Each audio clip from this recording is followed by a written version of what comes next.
The land behind me is Chalon in northern France. Today, Chalon is in the heart of the Champagne region. But 1600 years ago, in 451 AD, it was the scene of one of the biggest and bloodiest battles in ancient history. I'm Matthew Settle.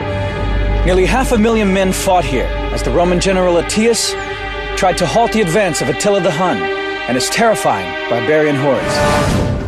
Hoje, com a tecnologia dos videogames, podemos visualizar como foi a batalha, o grande número de soldados, a formação das tropas em luta e como ela foi vencida. Veja o que os generais gostariam de ver agora em Batalhas Decisivas.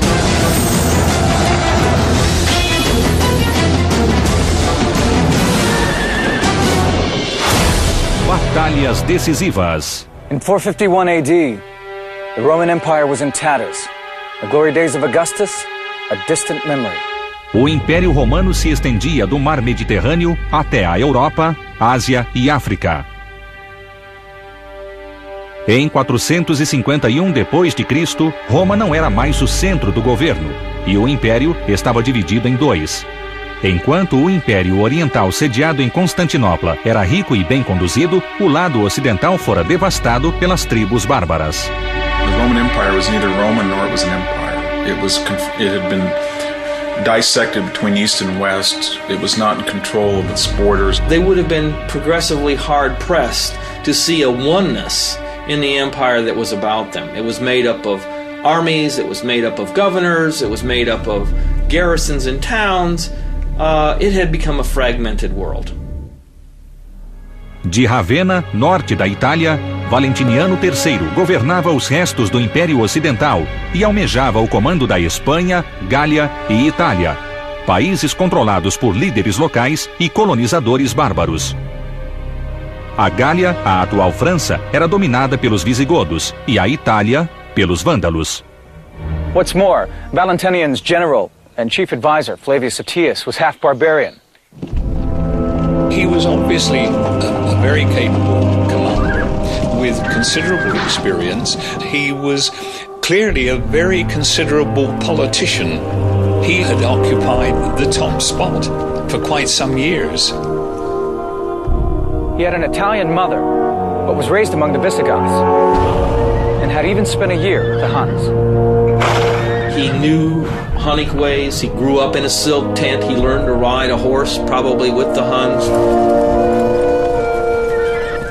He's often called the last of the real Romans, the last of the noble Romans, or the noble Roman, inasmuch as for 30 years he seems to have been very active on the northwest frontier of Rome in a series of holding actions, trying to keep out Franks, trying to keep out Goths from getting into the unprotected and bountiful areas of central Italy and Spain.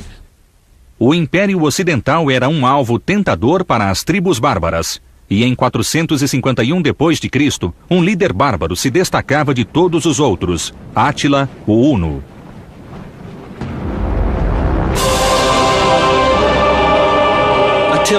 Attila is represented as the super barbarian. He was slightly graying, he was bent over, he was very muscular, probably entering middle age, squat, dark, swarthy person. Os hunos eram cavaleiros das estepes asiáticas. Many of the Germanic tribes were Christians of some shape or form. The Huns were not. And, of course, Attila was described as being, quote, the scourge of God. Todos temiam os hunos, e com razão. Em um ataque surpresa ao Império Oriental, eles deixaram para trás um rastro de destruição. São Jerônimo escreveu: eles cobriram a terra de sangue e medo, e não respeitaram credo, hierarquia, velhos ou crianças. By 450 AD, Attila was looking for his next target. The rich Eastern Empire was paying him an annual tribute of 2,100 pounds in gold to stay away. But the Huns couldn't live by plunder alone. They were nomads who needed to be on the move. Their very existence was predicated on constant motion. They had to find always new sources of plunder, always new sources of fodder, and to stay in one place would mean that they would literally eat themselves out of their locale within a matter of weeks. Átila voltou as atenções para o Ocidente, então governado por tribos rivais. Grande parte da Gália era controlada por Teodorico, o Visigodo, e Gaiserico, rei dos Vândalos, controlava parte da Itália. The two men hated each other. Things came to a head when Gaiseric's son, who was married to Theodoric's daughter, cut her nose and ears off during an argument. Gaiseric saw a chance to destroy his rival. He encouraged Attila the Hun to invade Gaul and overthrow Theodoric. It was the opportunity Attila had been waiting for. The opportunity to divide and conquer. Attila thought that it offered a pretty good cost-benefit ratio. You could plunder it pretty easily, and the chances that you'd be killed or captured or punished were not very great. The Roman general Attius saw the writing on the wall. He knew the Huns well from having spent time living among them. He'd even been on friendly terms with Attila. So he knew that if Attila was allowed to conquer Gaul, he wouldn't stop until he'd swept south into Italy and completely destroyed the Western Empire. Attius knew that he would have to join forces with Theodoric's army to save the West. He couldn't defeat the Huns on his own. Though Theodoric was no friend of the Romans, he reluctantly agreed to fight alongside of them. Para Átila, a chance de invadir a isolada e rica Gália era irresistível. No ano de 451, ele cruzou o Rino no comando de um exército com mais de 500.000 de homens, segundo os cronistas da época. The core of the Hunnic army was surely the Huns themselves. There's no way to tell how many people that means. My guess is surely not more than 10,000 effective Hunnic warriors. Mais impressionante que os números era a habilidade de dominar cidades, feito de poucos exércitos e povos bárbaros. Os hunos cruzaram a Europa, incendiando cidade após cidade. Cologne, Mainz, Metz, Strasbourg e Reims, até que em junho daquele ano, a tribo chegou a Orleans, e Aécio foi obrigado a detê-los antes que alcançassem a Itália. O general romano era o único obstáculo entre Átila, o Huno, e a tomada do oeste. Em 451, Átila, o Huno, espalhou a destruição e seguia rumo à Gália na companhia de seu exército. Enquanto isso, o comandante romano, Aécio, partia para Orleans com seu novo aliado, Teodorico, rei dos Visigodos. Não se sabe ao certo o tamanho do exército conjunto, mas historiadores acreditam que o número não superava os hunos. O exército chegou quando Sangibano, governador de Orleans, estava prestes a se entregar aos hunos. Era o início de uma sangrenta batalha. Sem medo de recuar e reagrupar as forças, Átila retirou seus homens das ruas e partiu para campo aberto. Já que o confronto era iminente, o líder preferiu travá-lo em um local onde os hunos tivessem total controle. O lugar escolhido foi o campo próximo à cidade de Chalon. Os hunos montaram um acampamento defensivo e se prepararam para aniquilar Aécio.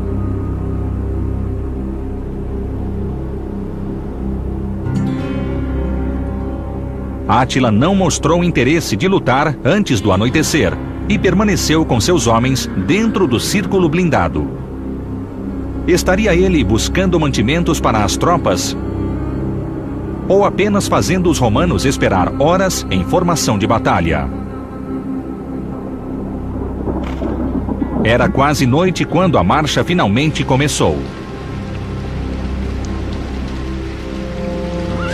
Mas a pouca luz não impediu que os romanos vissem o enorme exército formado atrás deles. Attila's plan of attack was pretty simple, and that was to put the Huns themselves in the middle of the battle line and head as quickly and as directly across the field of battle and then tear apart the center of the enemy army. Átila e seus homens posicionaram-se no centro do campo de batalha.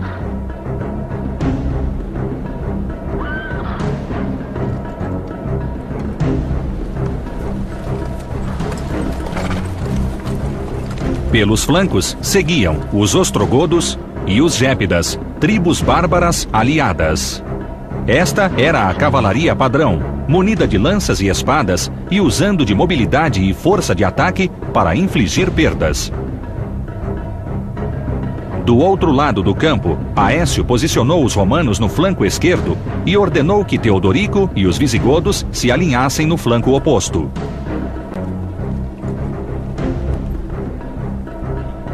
Para o covarde Sangibano, restou o centro. Não foi surpresa quando Átila demonstrou que atacaria o ponto mais fraco da linha.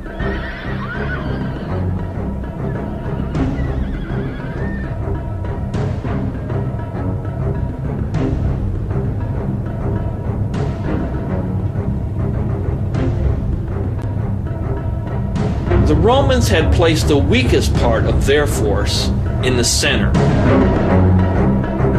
A person who was a commander of a group of barbarians who had just in the past few weeks been negotiating with Attila to surrender. The Romans placed that force in the middle so that they couldn't get away and couldn't run away. That's precisely where it turned out Attila's force struck. Attila's strength hit Roman weakness.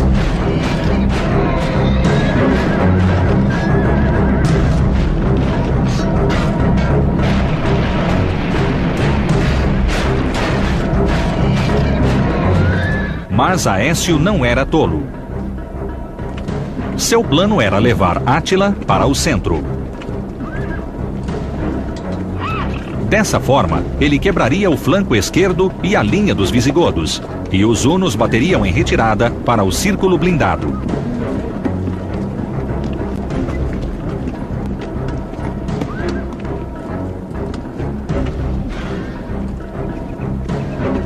O plano era cruel. Aécio estava pronto para arriscar a vida de Sangibano e seus homens em nome do Império Ocidental. Átila ordenou um ataque montado contra a linha romana. A Batalha de Chalon estava declarada. Os hunos se lançaram contra Sangibano, que do centro da linha ordenou a retirada das tropas. Mas foi seguido de perto pelos hunos.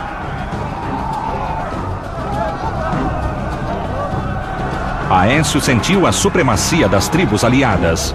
Embora conseguisse cercá-los, seu exército perdia em número e não foi capaz de manter a posição. His idea was that if his Visigothic allies on the right and Romans and Franks on the left could sandwich in Attila, then he could enfold them on the flanks and do some type of canine circle. Os visigodos mostraram forte resistência no flanco direito. A batalha crescia em ferocidade.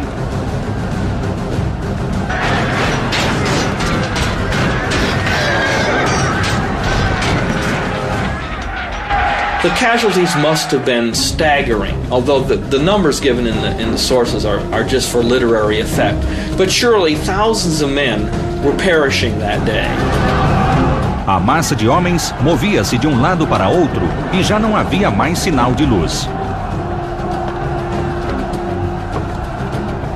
Caso os hunos conseguissem voltar para o círculo blindado, os romanos dificilmente os atacariam no escuro.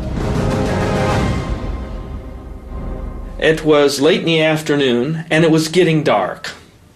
They fought until they couldn't see each other, and then the battle continued into the darkness.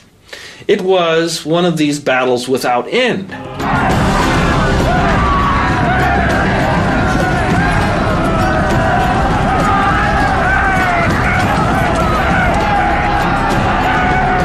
The Visigoths chose to attack the flank of the Hun. So it was the Visigoths who saved the day. O ataque visigodo foi suficiente para virar o jogo a favor de Aécio.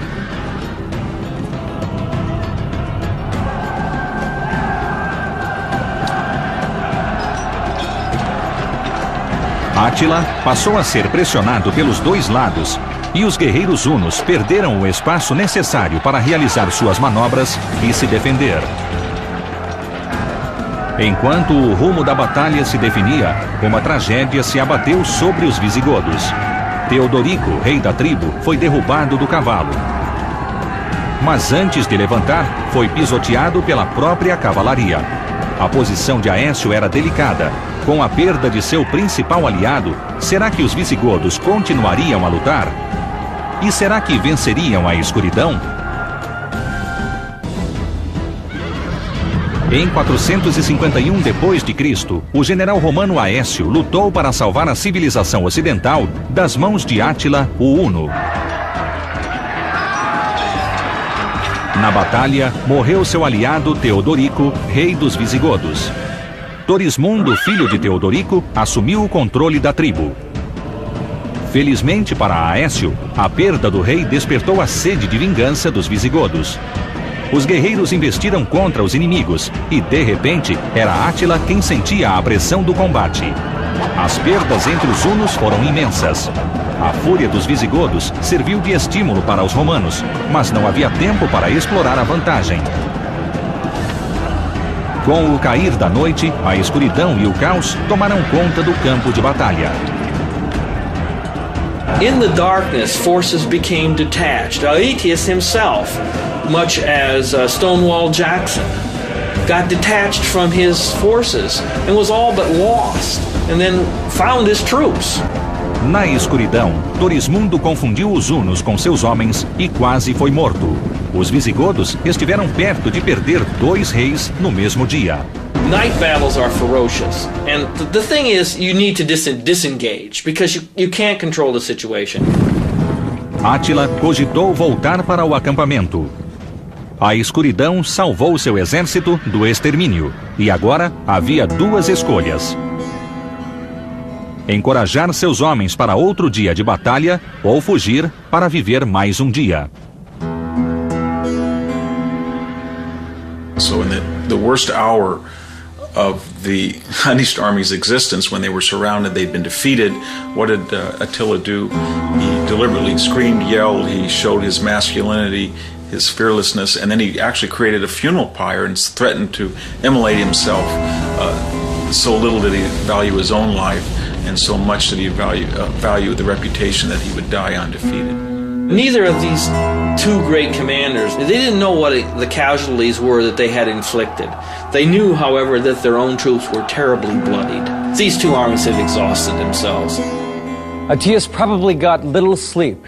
He was left with a real dilemma. On the one hand, he had the opportunity to crush Attila once and for all. On the other, he had to consider the future security of the empire. The Visigoths had only supported him because of Attila's invasion. The Vandals were also unreliable. These tribes only stayed in line because of a Hun menace. Remove that and warfare could break out all over the West. There was the perception that maybe the destruction of the Hunnish army might embolden other tribes that are now our allies, but after the battle will be our enemies. De volta a Ravenna, centro do Império Ocidental, o imperador Valentiniano III temia que Aécio se tornasse o homem mais poderoso do Oeste. O povo o aclamava herdeiro dos antigos generais e deu-lhe a alcunha de Último dos Romanos. The next morning, it's essentially a stalemate. The Huns are in possession of their Lager, and the Romans are in possession of the battlefield, which meant that the Romans won, but the Huns were still there. Registros históricos contam que Aécio tomou uma decisão somente no dia seguinte, diante de 2 fatos marcantes. Primeiro, o corpo de Teodorico foi encontrado e Torismundo foi proclamado o novo rei dos visigodos. Segundo, Átila demonstrou interesse em dar um fim ao impasse. Attila withdrew the next day because he realized that his army was in no condition once dawn rose and they saw that horrific carnage on the battlefield and tens of thousands of people had been killed. He realized he was in no position to press home the attack. Aetius knew his own personal standing was high. He had just beaten Attila the Hun, the scourge of Europe. But could he trust the Visigoths now that they had a new king? And what about Gaiseric the Vandal? The Hun invasion had been his idea. Aécio era o vencedor. Átila bateu em retirada e o oeste estava salvo. Com a vitória garantida, o general tentou estreitar as relações romanas. I think that what the battle did was it brought people together. It brought the military and political forces of the empire in the West together one last time. A vitória de Aécio sobre Átila em Chalon destacou o fator de decisão. Assim como esperado, os hunos deram início a outra campanha contra os romanos no ano seguinte. A tribo invadiu a Itália e deixou um rastro de destruição. Mas um contra-ataque romano às margens do Danúbio foi suficiente para levar Átila a um acordo de paz. Depois da Batalha de Chalon, o huno contava com um escasso contingente militar para proteger suas fronteiras.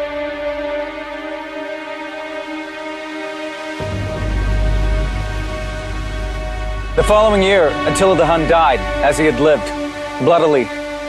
He married a young bride, drank so much that when he had a nosebleed, he drowned in his own blood. Without their fearsome leader, the empire of the Huns splintered and fell apart. And as for Attius, his story ends badly as well. A few years after Chalon, he tried to marry Eudoxia, the daughter of Valentinian. In a jealous rage, Valentinian stabbed him to death. The last of the Romans was killed by his own emperor.